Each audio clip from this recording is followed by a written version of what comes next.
Hi, everybody. It's Dr. E with today's message. And here is our quote: You don't have to do this, you get to do this. And this is attributed to Tom Cubis. You don't have to do this, you get to do this. All right. So, for me, this is a lesson in gratitude because when you have to do something, it's like an obligation. It's like someone's making you do it. And we don't tend to like when people make us do something. We like to do things out of our own free will. So when you feel like you have to do something, like someone's making you do something, sometimes you have some negative feelings about that. And those negative emotions that you feel about it could impact how you do it, how well you do it. It could impact impact a lot. You know, when you dwell in negative feelings, it impacts you in negative ways, bottom line. But when you say, I get to do something, I get to do that, I get to go there, it's like a happiness associated with it. It feels like it's a treat. It feels like a privilege. It feels like someone's gifting you something. So it's like you feel grateful, you feel thankful, you feel happy that you get to do that thing. And so when you're able to, when you feel yourself feel like, man, I can't believe I got to do this, right? I can't believe I got to drive 20 minutes to work. You can shift that and say, I get to drive 20 minutes to work. That means I get to listen to good music. I get to reflect on my day. I get to make a to-do list. I get to get my mind together. And then there's a feeling of gratitude about what it is you have to do. I'm going to give you an example. So earlier this year, the other assistant principal and I, we had to design our entry because of COVID. We had to create several entrances. So every grade has an entrance for the most part. We got a kinder third grade entrance. We have a first grade, fourth grade entrance. They go into the same.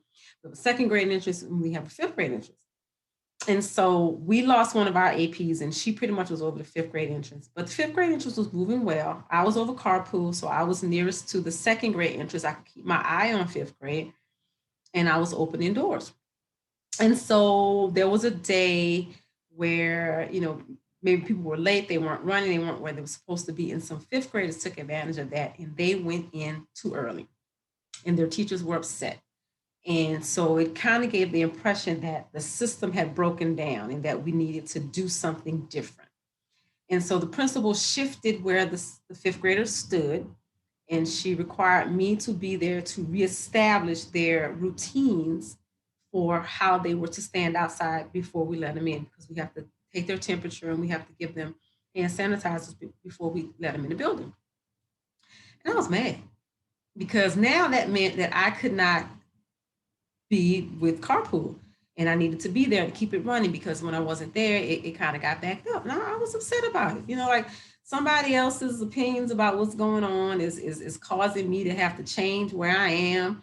And because, the kids had gotten in the building, that meant I had to be there 15 minutes earlier than I normally am. So now I got to wake up earlier. So I was not happy at all for a couple of days. I mean, I was stomping around, nasty attitude, probably didn't speak to some people and all kind of stuff like that.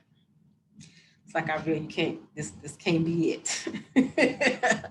As my principal says, this cannot be the hill you are going to die on. I don't like to spend my day. I don't like to begin my days, but I definitely don't like to spend my days feeling miserable. So I was like, you know what? And I don't know if I read the quote. I don't know if wherever, but because I'd read it before, but it popped into my head.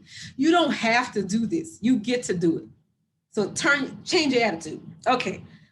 So now I'm talking to myself. You don't have to do it. You get to do it. You don't have to do it. You get to do it.